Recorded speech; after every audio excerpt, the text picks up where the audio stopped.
सुप्रभात बच्चों, प्यारे बच्चों। कल हमने छठी कक्षा के फर्स्ट अध्याय के प्रश्न उत्तर किए थे। आज हम इसके जो दूसरा अध्याय है उसको पढ़ेंगे। मुझे आशा आप उसे ध्यान से सुनेंगे और उसके जो मुख्य बिंदु हैं उसे पेंसिल के साथ अंडरलाइन करेंगे और जो उसकी मुख्य बातें हैं उन्हें रफ नोटबुक में नोट भी करेंगे। तो प्यारे बच्चों, दूसरा अध्याय कौन सा है? जंगल और जनक। जब राम लक्ष्मण महर्षि विश्वामित्र के साथ जंगल में चल पड़े तो आगे क्या था उसमें, तो वही पढ़ेंगे हम। राजमहल से निकलकर महर्षि विश्वामित्र सरयू नदी की ओर बढ़े। दोनों राजकुमार साथ थे।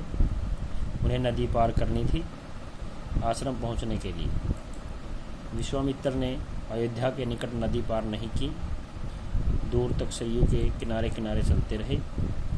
दक्षिणी तट पर, उसी तट पर जिस पर अयोध्या नगरी थी, वे चलते रहे। नदी के घुमाव के साथ साथ राजमहल पीछे छूट गया। उसकी आखिरी बस्ती भी निकल गई। चलते चलते एक तीखा मोड़ आया तो सब कुछ दृष्टि से ओझल हो गया।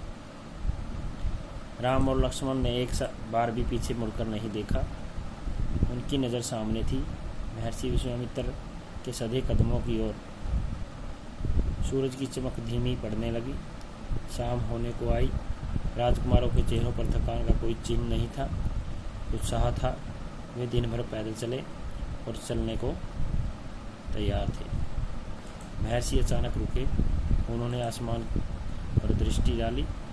चिड़िया के झुंड अपने बसेरे की ओर लौट रहे थे। आसमान मटमैला लाल हो गया था। चरवाहे लौट रहे थे। गायों के पैर में से उठती धूल में आधे छिपे हुए। हम आज रात तट पर ही विश्राम करेंगे, महर्षि ने पीछे मुड़ते हुए कहा। दोनों राजकुमारों के चेहरे के भाव देखते हुए विश्वामित्र हल्का सा मुस्कुराए। राम के निकट आते हुए उन्होंने कहा, मैं तुम दोनों को कुछ विद्याएं सिखाना चाहता हूँ। इन्हें सीखने के बाद कोई तुम पर प्रहार नहीं कर सकेगा, उस समय भी नहीं जब तुम नींद में रहो। राम और लक्ष्मण नदी में मुंह हाथ धोकर लौटे। महर्षि के निकट आकर बैठे। विश्वामित्र ने दोनों भाइयों को बला, अति बला नाम की विद्याएं सिखाई। रात में वे लोग वहीं सोए। तिनकों और पत्तों के बिस्तर बनाकर नींद आने तक महर्षि उनके साथ बात करते रहे। सुबह हुई, यात्रा फिर शुरू हुई।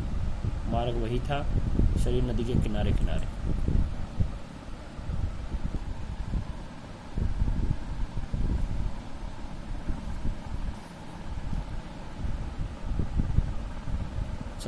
चलते चलते वे एक ऐसी जगह पहुँचे जहाँ दो नदियाँ आपस में मिलती थी। उस संगम की दूसरी नदी गंगा थी। महर्षि अब भी आगे चल रहे थे, लेकिन एक अंतर आ गया।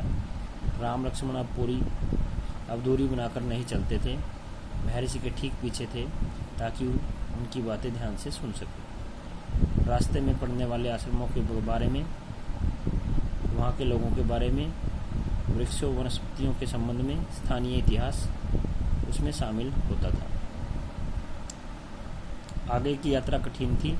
जंगलों से होकर उससे पहले उन्हें कहीं नदी पार करनी थी। रात में ऐसा करना महर्षि विश्वामित्र को उचित नहीं लगा। तीनों लोग वहीं रुक गए, संगम पर बने एक आश्रम में। अगली सुबह उन्होंने नाव से गंगा पार की। नदी पार जंगल था, घना, दुर्गम। सूरज की किरणें धरती पर तक नहीं पहुंचती थी। इतना घना, वह डरावना भी था। हर ओर से झिंगुरों की आवाज़, जानवरों की दहाड़, कर्कश ध्वनियाँ, मतलब हर तरफ डरावनी ध्वनियाँ आ रही थी। बहुत गहरा जंगल था, बहुत गहरा, जिसके अंदर धूप भी प्रवेश नहीं कर सकती थी। राम और लक्ष्मण को आश्वस्त करते हुए महर्षि ने कहा, ये जानवर और वनस्पतियां जंगल की शोभा है, इनसे कोई डर नहीं है। असली खतरा राक्षसी ताड़का से है, वह यहीं रहती है, तुम्हें वह खतरा हमेशा के लिए मिटा देना है। ताड़का के डर से कोई उस वन में नहीं आता था, जो भी आता ताड़का उसे मार डालती, अचानक आक्रमण कर देती। उसका डर इतना था कि उस सुंदर वन का नाम ताड़का वन पड़ गया था। राम ने महर्षि की आज्ञा मान ली, धनुष पर प्रत्यंचा चढ़ाई और उसे एक बार खींचकर छोड़ा। प्रत्यंचा मतलब धागा जो जिस पे तीर रख के चलाते हैं। इतना ताड़का को क्रोधित करने के लिए बहुत था। टंकार सुनते ही क्रोध में से बिलबिलाई ताड़का गरजती हुई राम की ओर दौड़ी। दो बालकों को देखकर उसका क्रोध और भड़क उठा।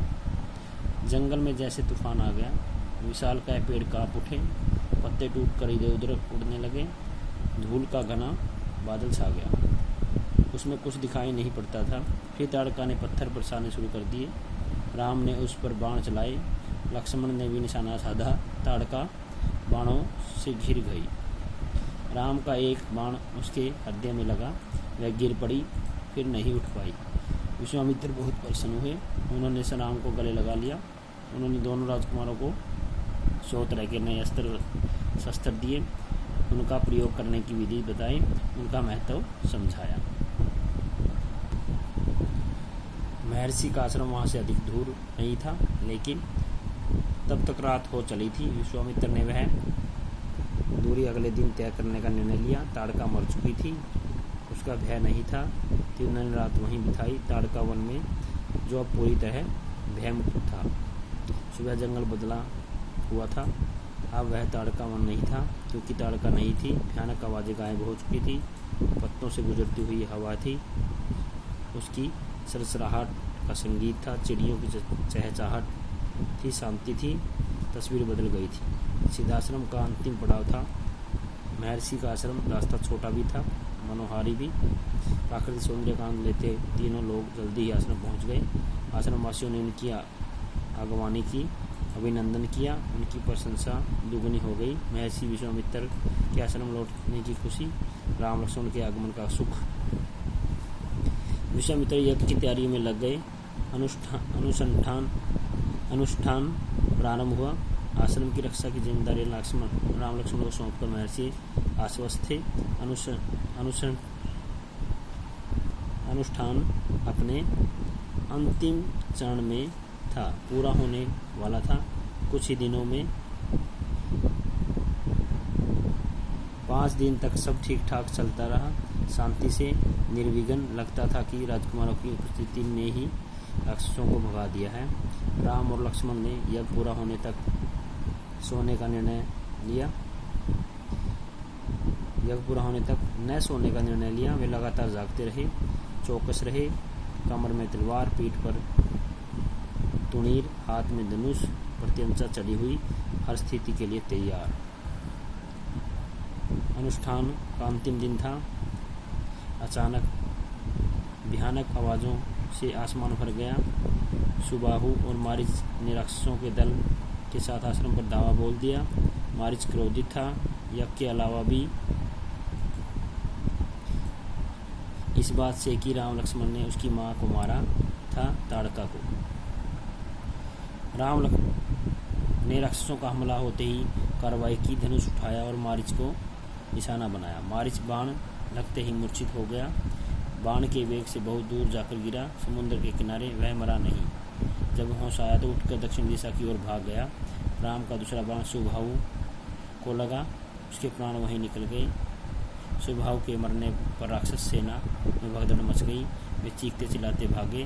कुछ लक्ष्मण के बाणों का शिकार हुए, अन्य जान बचाकर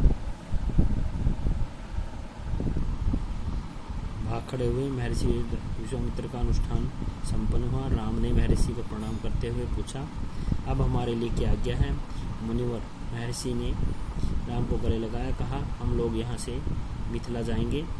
महाराज जनक के यहाँ विदेहराज के दरबार में। मैं चाहता हूँ कि तुम दोनों मेरे साथ चलें। उनके आयोजन में हिस्सा लेने महाराज के पास एक अद्भुत शिव धनुष है, तुम भी उसे देखो।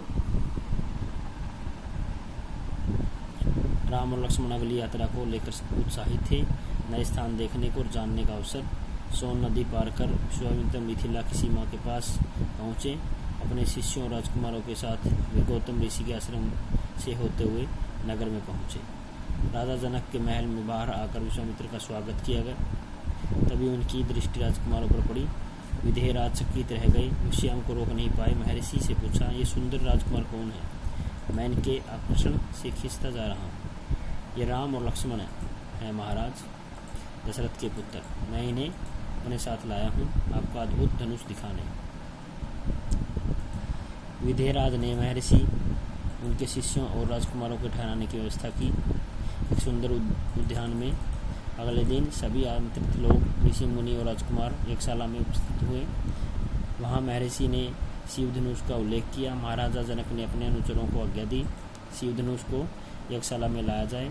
शिव धनुष सचमुच विशाल था, लोहे की पेटी में बंधा हुआ था। पेटी में पहिए लगे हुए थे, 8 पहिए। उसे उठाना लगभग असंभव था। पहिए के सहारे खिसकाकर उसे एक से दूसरी जगह ले जाया जाता था। अनुचर मुश्किल से उसे खींचते हुए यज्ञशाला में ले आए।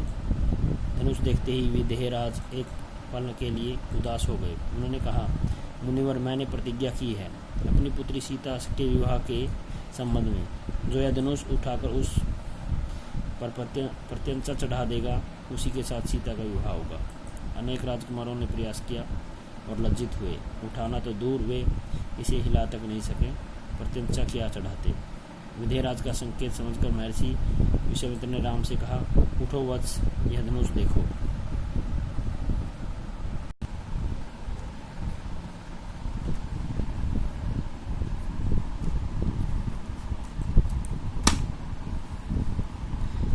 राम ने सिर झुकाकर गुरु की आज्ञा का स्वीकार की। आगे बढ़े।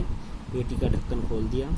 राम ने पहले धनुष देखा, फिर महर्षि को गुरु का संकेत मिलने पर राम ने वह विशाल धनुष सहज ही उठा लिया। यज्ञशाला में उपस्थित सभी लोग हतप्रभ थे। इसकी प्रत्यंता चढ़ा दूं? मुनिवर, राम ने पूछा। अवश्य, यदि ऐसा कर सकते हो। विदेहराज चकित थे। राम ने आसानी से धनुष झुकाया, ऊपर से दबाकर प्रत्यंचा खींची। दबाव से धनुष बीच से टूट गया, उसके 2 टुकड़े हो गए। बच्चों के खिलौनों की तरह यज्ञशाला में सन्नाटा छा गया। सब चुप थे, एक दूसरे की ओर देख रहे थे। सभागार की चुप्पी महाराज जनक ने तोड़ी। उनकी खुशी का ठिकाना न था। उन्हें सीता के लिए योग्य वर मिल गया। उनकी प्रतिज्ञा पूरी हुई। जनकराज ने कहा, मुनिवर, आपकी अनुमति हो तो मैं महाराजा दशरथ के पास संदेश भेजूं। रात लेकर आने का निमंत्रण। यह शुभ संदेश उन्हें सिंहर भेजना चाहिए। महर्षि की अनुमति से दूत अयोध्या भेजे गए, सबसे तेज चलने वाले रथों से। इस बीच जनकपुर में धूम मच गई। बारात के स्वागत की तैयारियां होने लगी। नगर की प्रसन्नता चरम पर थी। महाराज जनक का संदेश मिलते ही अयोध्या में खुशी छा गई। आनंद फानन में बारात तैयार हुई। हाथी, घोड़े, रथ, सेना बारात और मिथिला पहुंचने में 5 दिन लगे। जनकपुरी जगमगा रही थी। हर मार्ग पर तोरण द्वार, हर जगह फूलों की चादर, एक कोना सुवासित। हर घर में प्रवेश द्वार पर वंदनवार, एक घर से मंगल गीत। मुख्य मार्ग पर दर्शकों की अपार भीड़। खिड़कियां और छज्जों से झांकती महिलाएं।